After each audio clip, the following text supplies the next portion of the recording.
Welcome to the Rime of the Ancient Mariner by Samuel Taylor Coleridge.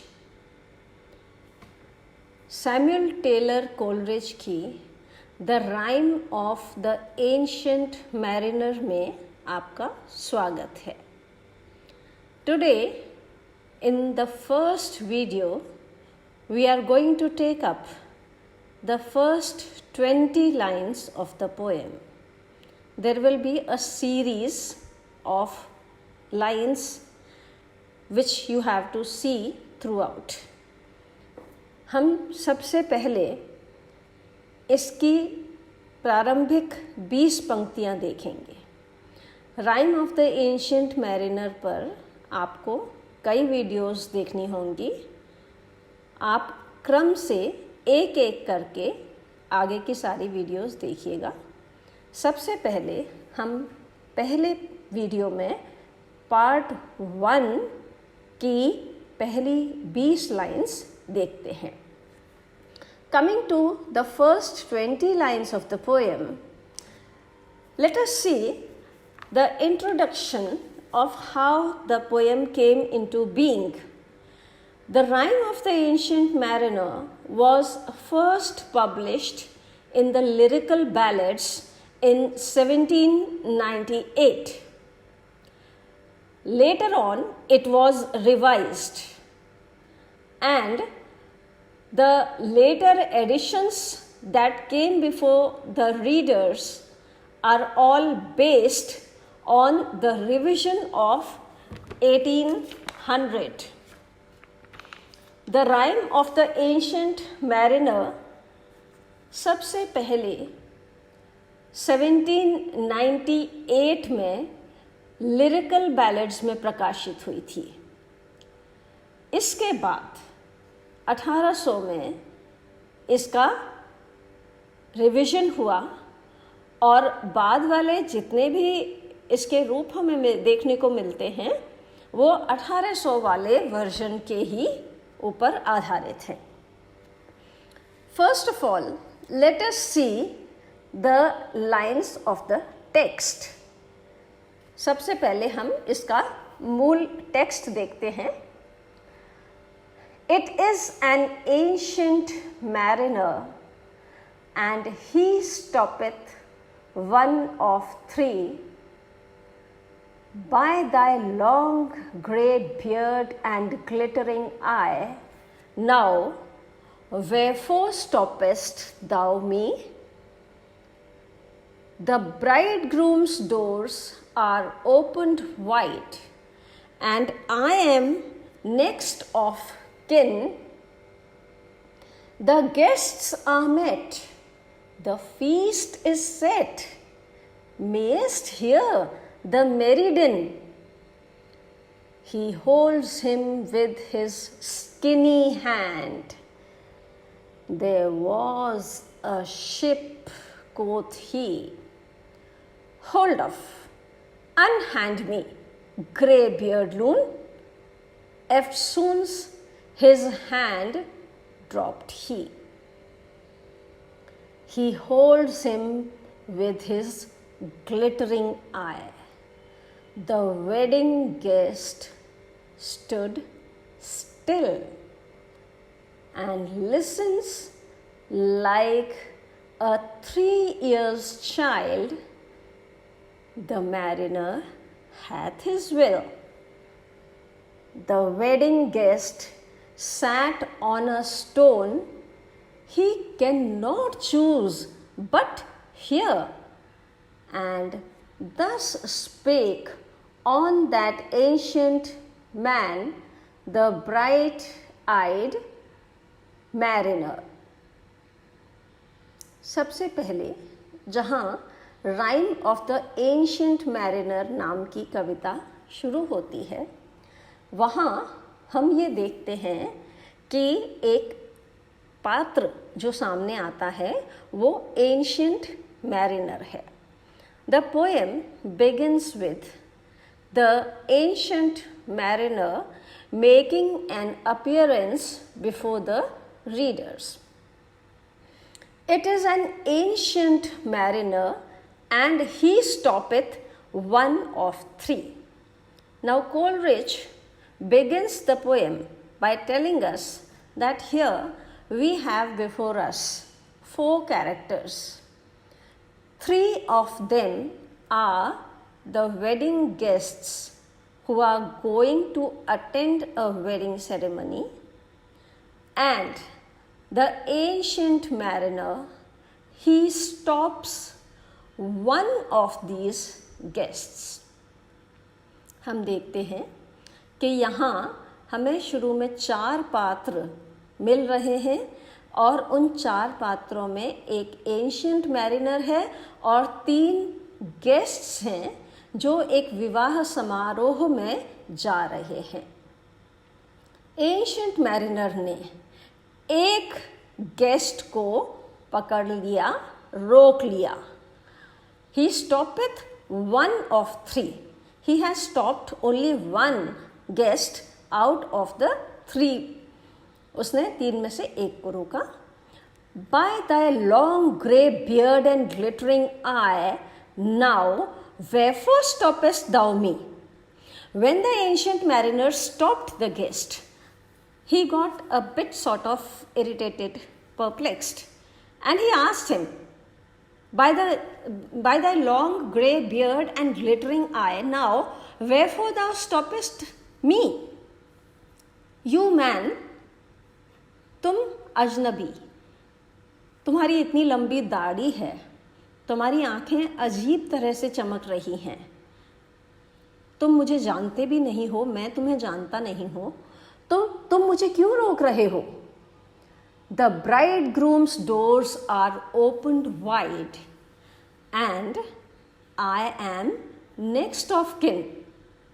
See, man, I am going to attend a wedding ceremony, and you can see from here that the bridegroom's doors are opened wide, and I am one of the nearest relatives.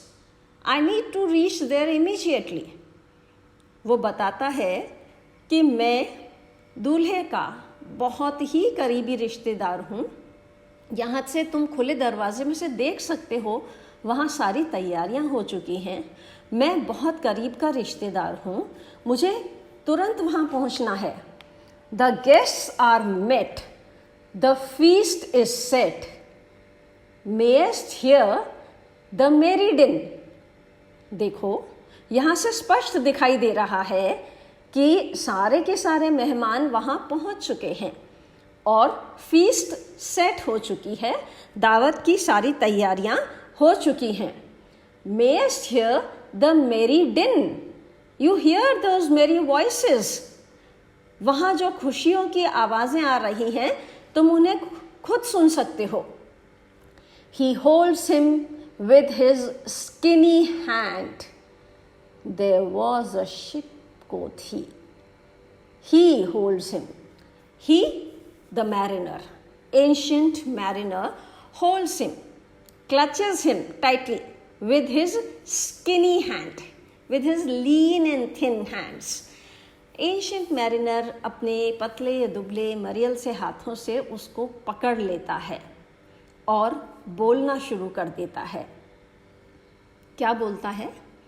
There was a ship, quoth he. वो सीधे अपनी बात शुरू कर देता है। एक जहाज था। So it is from here that the ancient mariner begins narrating his story to the wedding guest. इस तरह से वो मेहमान को, शादी में जाने वाले मेहमान को अपनी कहानी सुनाना शुरू कर देता है। वो जूझ रहा है छूटने के लिए, लेकिन एंशिएंट मैरिनर उसकी बिल्कुल नहीं सुनता है और उसे अपनी कहानी सुनाना शुरू कर देता है। There was a ship, quoth he. वो बताता है कि देखो उस समय वहाँ पर एक जहाज था। Hold off, unhand me, grey-beard loon. Wedding guest को बहुत तेज झुंझलाहट होती है क्योंकि वो जाने के लिए छटपटा रहा है और ये इसको ज़बरदस्ती पकड़ करके अपनी बात सुना रहा है।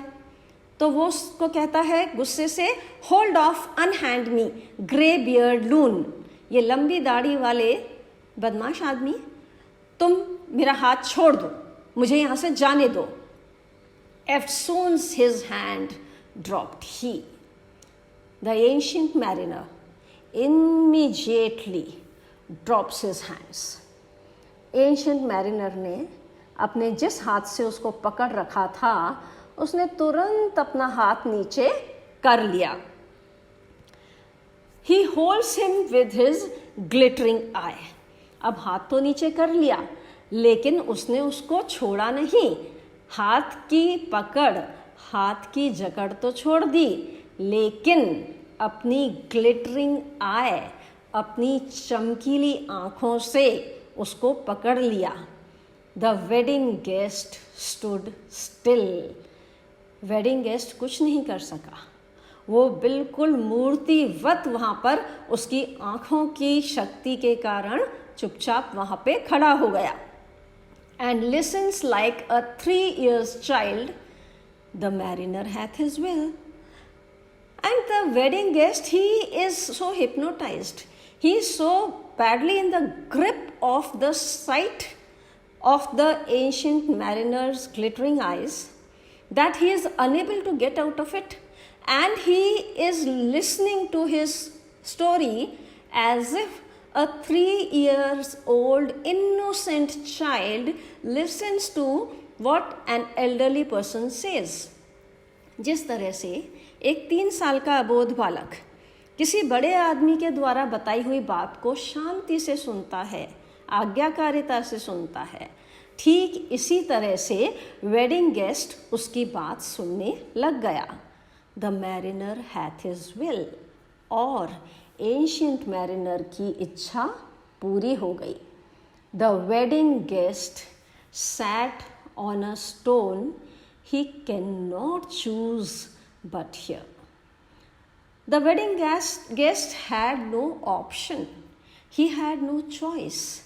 The only thing he could afford to do was to sit down totally numbed and listen to whatever the story the ancient mariner was going to narrate to him. Wedding guest के पास कोई उपाय नहीं था, कोई विकल्प नहीं था। वो चुपचाप एक पत्थर पर बैठ गया और उसकी बातें सुनने लग गया, एंशियंट मैरिनर की कहानी सुनने लग गया। And thus spake on that ancient man, the bright-eyed mariner. And the bright-eyed ancient old man began narrating his story. और इस तरह से उस व्यक्ति ने, उस एंशियंट मैरिनर ने अपनी कहानी सुनानी शुरू कर दी। इस तरह से वेडिंग गेस्ट उसकी कहानी सुनने के लिए विवश हो गया। अभी हमने पोएम की फर्स्ट 20 लाइन्स देखी हैं। We have seen the first 20 lines of the poem, original text, and some words and phrases are very important for the students to know what content has been constructed by Coleridge. यहाँ हम कुछ ऐसे शब्द देखेंगे जो इस कविता को समझने में बहुत सहायक होंगे। Ancient, antique, old, prehistoric. Here it stands for the old mariner who is old in age and time. पुराना, प्राचीन, आदि कालीन। यहाँ ये एंशियंट मैरिनर के लिए यूज़ हुआ है जो बहुत बूढ़ा हो चुका है। Mariner, sailor, seafarer, seaman. Mariner जल सैनिक या नाविक या मल्लाह। स्टॉपेथ stops as used in old English. रोकता है, जैसा कि पुरानी अंग्रेजी में प्रयुक्त होता है. Long grey beard, an indication of the old age of the mariner as well as his alien appearance. Such pictures are essential to create a supernatural effect. लंबी सफ़ेद दाढ़ी बुढ़ापे व काल्पनिक दुनिया का प्रतीक. ऐसे चित्र जो अलौकिक हों अथवा अप्राकृतिक हों, रचना में अद्भुत प्रभाव उत्पन्न करने के लिए प्रयुक्त किए जाते हैं. यहाँ कोलरिज ने इसीलिए एंशिएंट मैरिनर का ये रूप बनाया है. ग्लिटरिंग आई, स्पार्कलिंग, dazzling, impressive. मैरिनर की अप्राकृतिक रूप से चमकती हुई आंख. Wherefore the cause of intention underlying an action or situation. किसी क्रिया के होने के पीछे छुपे हुए कारण. Bridegroom, a man who is participant in his own marriage. दूल्हा वर या वो व्यक्ति जिसका विवाह हो रहा हो. Next of kin, near relative, निकट संबंधी, सगे संबंधी. Feast, banquet, party, celebration with food and delicacies. आहार प्रयोजन, दावत. खाने पीने का जो बंदोबस्त होता है शादी ब्याह में, ये हमारे कॉन्टेक्स्ट में हम उसको शादी ब्याह के भोजन को दावत मानते हैं. वहाँ एंशिएंट इंग्लिश में इसको फीस्ट बोला जाता था, जिसको आज हम पार्टी बोलते हैं. मेरी डिन, नॉइज, हल्ला बलू. Here it stands for the rejoicing voices coming out from the wedding area. हर्षोल्लास से भरा हुआ शोर शराबा. यहाँ विवाह परिसर से आता हुआ प्रसन्नता का शोर. स्किनी, थिन, लीन, वीक. पतला दुबला, मरियल सा दिखने वाला. कोथ, सेड, डिक्लेयर्ड, बोला, घोषणा की.